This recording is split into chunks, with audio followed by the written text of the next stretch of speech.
Првенството на втората македонска фудбалска лига Исток се повеќе добива на симпатии поради квалитетот, борбеноста и желбата за успех на секоја екипа. Тоа го последивме во изминатите 4 кола, во кои се постигнаа некои непредвидливи резултати, со што се покажа теоријата дека топката е тркалеста и дека се можни секакви резултати, за некои екипи пријатни, за некои пак тимови ептен непријатни. Утре сабота на програмата се надпреварите од редовното петто коло, во кое вниманието на целокупната спортска јавност ќе биде насочено кон Неготино, каде што ќе се одигра дерби над преверот Тиквеш-Брегалница, поради неможноста да се игра во Кавадарци, поради реновирање на теренот. За сега двете екипи се на врвот на табелата со по 10 освоени бодови, но со мала предност на Тиквеш поради подобрата голоразлика.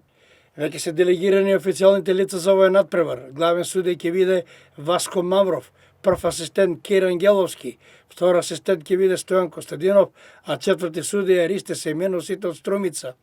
За контролор е делегиран Зоран Петковски, а делегат ќе биде Димче Маневски и 20 од Велес. Еве ги комплетните парови за ова петто коло. Каменица Саса Кидго, Плачковица Росоман, Кожув Победа, Осогово Слога Виница и Тиквеш Брегалница. Сите надпревари ќе се одиграат во сабота, 26 септември, со почеток во 15 часот и 30 минути.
Започуват тренинг.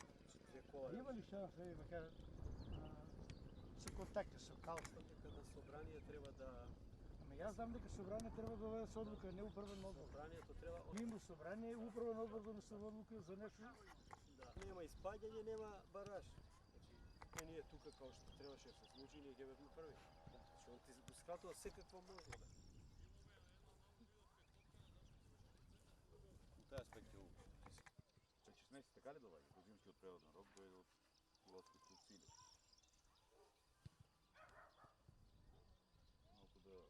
Малку да...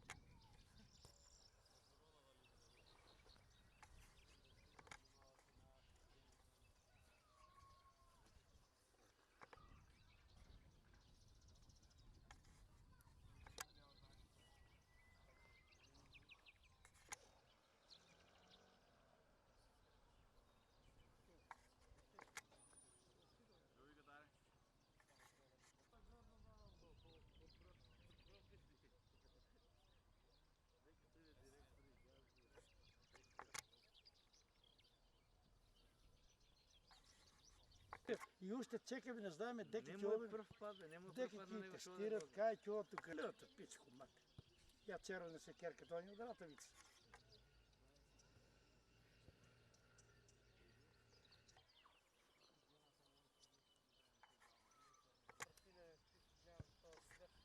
Добро.